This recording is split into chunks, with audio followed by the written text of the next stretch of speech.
Hello दोस्तों, welcome back to our channel.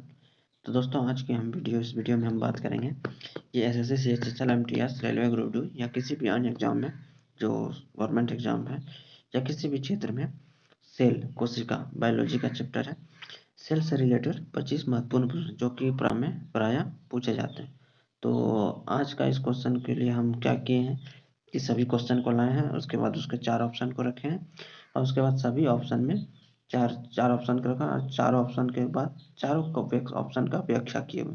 तो चलिए आज का पहला क्वेश्चन की तरफ चलते हैं, शुरू करते हैं। हमारा पहला क्वेश्चन है, जीवन की मूल संरचना और क्रियात्मक इकाई क्या कहलाती है। तो आप लोग पहले इसका ऑप्शन का आंसर देने का प्रयास कीजिएगा। अगर आंसर पता है तो आप कमेंट बॉक्स में दे सकते हैं, अगर पता नहीं है तो हम इसका आंसर के साथ साथ इसका व्याख्या भी करेंगे।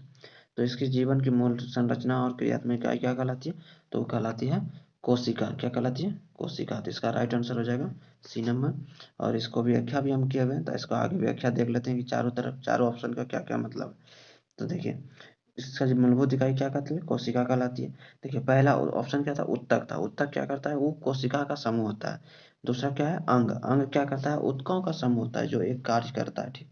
तो अगला सी नंबर क्या था, कोशिका। हम तो बता ही चुके हैं आपको कि कोशिका जीवन की मूल संरचना एवं क्रियात्मक इकाई और प्रणाली जो अंगों का समूह होता है। यानी कि इसका मतलब क्या हो गया कि सबसे पहले हमारा उत्तक बना, उत्तक से अंग बना, अंग से अंगतंत्र बनता है जिसको प्रणाली बोलते हैं।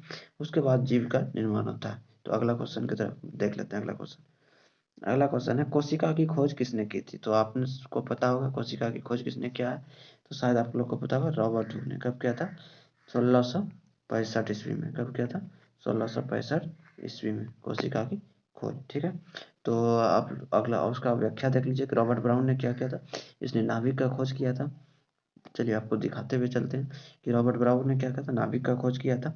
और रॉबर्ट हुक ने बताई थी 1665 ईस्वी में कॉर्क में कोशिका देखी थी। ठीक। स्लाइडर ने क्या किया था, पौधों की कोशिका पर कार्य किया था। और विर्चो ने क्या किया था, कोशिका विभाजन पर कार्य किया था। ठीक है। अगला क्वेश्चन की तरफ देख लेते हैं। कोशिका का विद्युत ग्रह क्या कहलाता है। तो आप लोग को पता होगा कोशिका का विद्युत ग्रह किसको कहलाता है, माइटोकॉन्ड्रिया को। इसका ए नंबर राइट आंसर हो जाएगा। ठीक है। और राइबोसोम, गोल्गी तंत्र और एंडोप्लाज्मिक रेटिकुलम का क्या काम है, इसके विषय में जान लेते हैं थोड़ा बहुत। अगर ऐसे बोलिएगा तो नहीं भी करा सकते हैं, लेकिन आप लोग के अनुसार जैसे बोलिएगा। तो बता चुके हैं माइटोकॉन्ड्रिया क्या करता है, इसको कोशिका का ऊर्जागृह कहलाता है। या राइबोसोम क्या करता है, प्रोटीन का संश्लेषण करता है। गोल्गी तंत्र क्या करता है, स्राव एवं पैकेजिंग करता है। एंडोप्लाज्मिक रेटिकुलम क्या करता है, पदार्थों का परिवहन करता है। ठीक। अगला तरह क्वेश्चन, तो प्रोटोप्लाज्म शब्द किसने दिया। तो प्रोटोप्लाज्म शब्द किसने दिया था, देख लेते हैं इसका आंसर। प्रोटोप्लाज्म शब्द किसने दिया था, पुरकुंजे ने दिया था। कब दिया था, 1839 ईस्वी में। ठीक। ल्यूवेनॉक ने क्या किया था, सूक्ष्म जीवों की खोज की थी। ठीक है। स्वान ने क्या था, पशु कोशिका पर कार्य किया। इस देख लीजिएगा, आप लोग देखते रहिएगा। अगला क्वेश्चन देख लीजिए, प्रकाश संश्लेषण के लिए कौन सा कोशिकांग उत्तरदायी है। तो प्रकाश कोशिकांग के लिए आप लोग को, प्रकाश संश्लेषण के लिए आपको पता ही होगा कि प्रकाश संश्लेषण जीवित पौधों सब में हम लोग पढ़े हुए थे। और ये किस में होता है, इसमें के लिए पौधा में क्या होता है, क्लोरोप्लास्ट। तो इसका राइट आंसर क्या हो जाएगा, क्लोरोप्लास्ट। इसका राइट आंसर बी हो जाएगा। ठीक है। अगला क्वेश्चन की तरफ पढ़ते हैं। पहले इसका व्याख्या देख रहे थे, माइटोकॉन्ड्रिया जान गए थे, दोबारा आ गया क्वेश्चन। तो व्याख्या में क्या था, माइटोकॉन्ड्रिया क्या करता था, वो तो जान रहे हैं कि माइटोकॉन्ड्रिया श्वसन क्रिया में ऊर्जा बनाता है। और इसी को तो हम लोग ऊर्जा, कोशिका का ऊर्जागृह बोल रहे थे। क्लोरोप्लास्ट जान रहे थे, क्लोरोफिल युक्त। राइबोसोम प्रोटीन बनाता है। ठीक है, प्रोटीन का संश्लेषण करता है। लाइसोसोम क्या करता है, अपघटन करता है। ठीक। अगला क्वेश्चन की तरफ देख लेते हैं। कोशिका भित्ति किसमें पाई जाती है। कोशिका भित्ति किसमें पाई जाती है, तो इसमें केवल पादप कोशिका में पाई जाती है। किसमें पाई जाती है, केवल पादप कोशिका में। तो इसका केवल एक केवल पशु कोशिका में गलत, वहाँ झिल्ली होती है, भित्ति नहीं होती वहाँ पर। पशु कोशिका में क्या होती है, कोशिका झिल्ली होती है, कोशिका भित्ति नहीं होती। अब कोशिका भित्ति और कोशिका झिल्ली में आप लोग कंफ्यूज नहीं कीजिएगा। ठीक। अगला है कि यह पादप कोशिका जो है, पादप कोशिका में कोशिका भित्ति किससे बनी होती है, यह सेल्यूलोज से बनी होती है। ये एडिशनल इन्फॉर्मेशन हो गया ऑप्शन के अलावा। अगर सोच रहे हैं कि मतलब आप लोग बोलिएगा कि स्पीड में फटाफट, तो इस तरह व्याख्या नहीं लाएंगे, डायरेक्ट घिसते चलेंगे। द्विझिल्लीदार कोशिका कौन सा होता है, द्विझिल्लीदार कोशिका कौन सा होता है? तो इसका राइट आंसर माइटोकॉन्ड्रिया दोहरी झिल्ली से घिरा होता है। राइबोसोम में झिल्ली होता है नहीं, लाइसोसोम में एक झिल्ली होता है, सेंट्रोसोम में एक झिल्ली नहीं होता है। ठीक, तो इसका राइट आंसर क्या हो जाएगा? माइटोकॉन्ड्रिया। ठीक कर रहे हैं हम लोग, आप जैसे कर सकते हैं इसको नोट कीजिए जो कीजिए। आत्महत्या की थैली किसे कहा जाता है? तो इसको लाइसोसोम को कहा जाता है। बी नंबर ऑप्शन हो जाएगा। ठीक है, लाइसोसोम राइबोसोम प्रोटीन निर्माण करता है, लाइसोसोम एंजाइम से युक्त होता है जो कोशिका के अपशिष्ट को नष्ट करता है। माइटोकॉन्ड्रिया ऊर्जा बनाता है, गोल्जी तंत्र स्वास्थ्य करता है, पीछे भी बता चुके हैं, जो विजन होते जा रहा है। प्रवेश पदार्थों के प्रवेश निकास को कौन नियंत्रित करता है? ये कौन करता है? कोशिका झिल्ली। कौन करता है? कोशिका झिल्ली। ठीक है,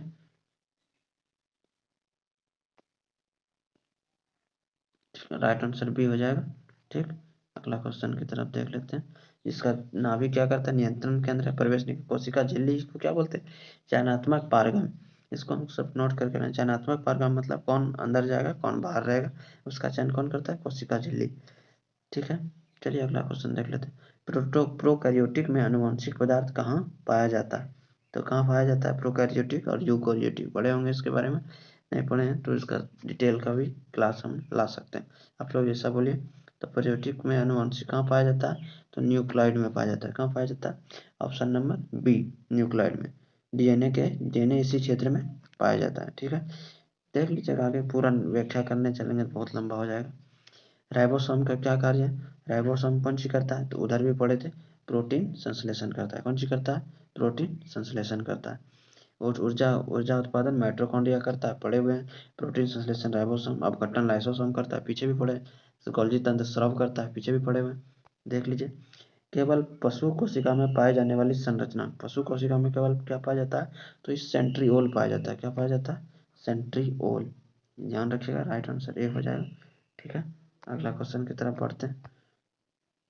सेंट्रियोल केवल पशु कोशिका में पाया जाता है और विभाजन में सहायता कर। क्लोरोप्लास्ट पौधा में, कोशिका भित्ति पौधों में होती है, पड़े हुए हमें पीछे। पशु में नहीं होती। रिक्तिका पौधा में बड़ी, पशुओं में छोटी होती है, यानी कि पादप कोशिका में रिक्तिका बड़ी होती है और पशु में यानी कि जीव कोशिका में छोटी होती है। ठीक है, अगला क्वेश्चन। साइटोप्लाज्म के तरल भाग को क्या कहते हैं? तो नाम से ही देख रहा है साइटोप्लाज्म, तो इसको इस तरह से याद कीजिए, 100 से साइटो और 100 से साइटोसोल। तो इसका भी राइट आंसर क्या हो जाएगा? पी हो जाएगा। ठीक है, देखते रहिए, साइटोसोल देख लीजिए। और आगे सब वही है, पीछे का रिवीजन टाइप का है, तो आप लोग देख लीजिए इसको। अगला क्वेश्चन देखिए। पादप कोशिका ऊर्जा के किस रूप में संग्रह करता है? तो आप लोग कभी 9th क्लास में ही पढ़े होंगे। इसको क्या करता है? पादप कोशिका क्या बनाता है? स्टार्च बनाता है। क्या बनाता है? आप लोग पढ़े होंगे कि पेड़ कोई पौधा को, इस एक पौधा को धूप में रख देंगे, एक पौधा को घर के अंदर रख देंगे, तो किस में वृद्धि होगा या किस में क्या होगा, शायद पढ़े होंगे, नहीं पढ़े तो देख लीजिए।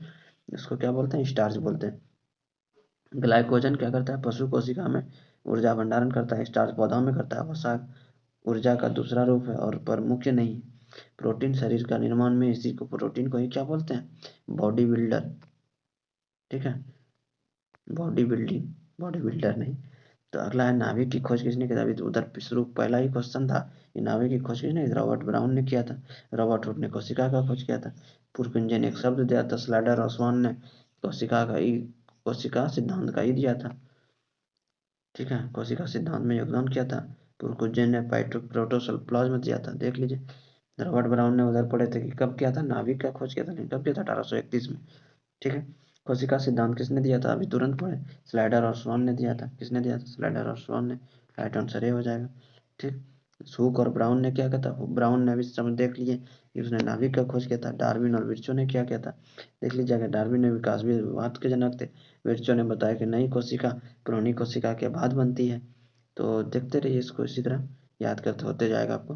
कोशिका में अनुवांशिक पदार्थ क्या होता है? तो अनुवांशिक आप पढ़े होंगे।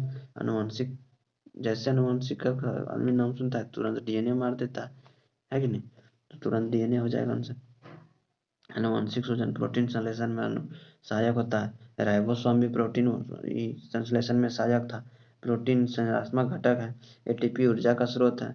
ठीक है, लाइसोसोम किससे बना होता है? तो लाइसोसोम किससे बना होता है? किससे? लिपिड से। किससे बना होता है? प्रोटीन एवं एंजाइम से। लिपिड से नहीं होता है, प्रोटीन एवं एंजाइम से बना होता है। ठीक है, तो आरएनए वांशिक आनुवांशिक प्रोटीन एवं ये हाइड्रोक्लोरिक एंजाइम का गठन करते हैं, जिन नाभिक में होता है लिक्विड झिल्ली निर्माण में सहायक होता है। ठीक है, गोल्जी तंत्र क्या होता है, तो अभी तो उधर भी पढ़े थे, गोल्जी तंत्र स्राव एवं पैकेजिंग करता है, पढ़े थे ना, याद आ रहा है। गोल्जी तंत्र क्या करता है, स्राव एवं प्रोटीन लाइबोसोम करता है, स्राव अपघटन लाइसोसोम करता है, इसी लाइसोसोम को आत्महत्या की थैली भी बोलते हैं, याद है, इसी लाइसोसोम को आत्महत्या की थैली भी बोलते हैं। ठीक, देख लीजिए इसको। कोशिका विभाजन में कौन सहायक करता है, कोशिका विभाजन में कौन सहायक करता है, पढ़े थे उधर ना, सेंट्रीओल करता है। ठीक है, धीरे विभाजन में वही तो पढ़े हुए थे, याद कीजिए इसको सब। और ये रिवीजन के टाइप पे हम ऑप्शन डाले हुए हैं, देख लीजिए इसको। पादप कोशिका में रिक्तिका का क्या कार्य है, तो अभी पढ़े थे, पादप कोशिका में रिक्तिका बड़ी होती है, पशु कोशिका में छोटी होती है। ठीक है, तो पादप कोशिका में रिक्तिका कौन सी कार्य करता है, रिक्तिका क्या करता है, जल एवं पोषक का भंडारण करता है। ठीक है, ऊर्जा माइटोकॉन्ड्रिया का कार्य। सब ऑप्शन को ऐसा हम रखे हैं कि आपका पीछे का रिवीजन होते चले। ठीक, तो उसको ध्यान में रख के कीजिए, बहुत अच्छा से समझ में आएगा आपको। कोशिका झिल्ली किससे बनी होती है, तो किससे बनी होती है, प्रोटीन एवं लिपिड से बनी होती है। ठीक है, कोशिका झिल्ली प्रोटीन एवं लिपिड से, केवल प्रोटीन जरूरी, केवल लिपिड गलत है, क्योंकि प्रोटीन भी आवश्यक है, दोनों उसमें प्रोटीन एवं लिपिड दोनों चाहिए। ठीक है, अगला, कौन सी कोशिकांग झिल्ली रहित है, मतलब झिल्ली, उधर भी पढ़ाए थे आपको, कौन सा झिल्ली रहित है, माइटोकॉन्ड्रिया तो बताए थे क्या होता है, दोहरी झिल्ली होता है। राइबोसोम में क्या बताए थे, इसमें झिल्ली रहित होता है। लाइसोसोम में एकल झिल्ली होता है, उधर भी पढ़े थे, है ना।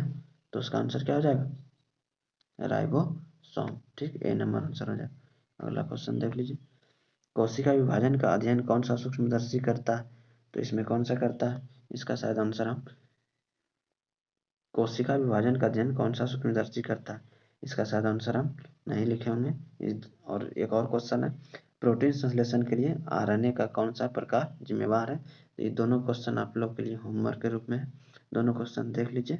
ठीक है, और इतना है आज के लिए। अगला 25 क्वेश्चन था, ये दोनों क्वेश्चन का आंसर आप कमेंट में टाइप कीजिएगा, और इसका पीडीएफ के लिए आप हमारे व्हाट्सएप चैनल या टेलीग्राम चैनल से जुड़ सकते हैं, दोनों का लिंक कमेंट बॉक्स और डिस्क्रिप्शन बॉक्स में दे देंगे। ठीक है, और अगर चैनल पर न्यू है तो लाइक कीजिए, चैनल को सब्सक्राइब कीजिए, वीडियो को लाइक कीजिए और अपने दोस्तों के साथ शेयर कीजिए। और किस टॉपिक पे किस प्रकार का वीडियो चाह रहे हैं या कोई सुझाव है तो उसको भी आप कमेंट बॉक्स में दे सकते हैं। ओके, थैंक्स फॉर वॉचिंग और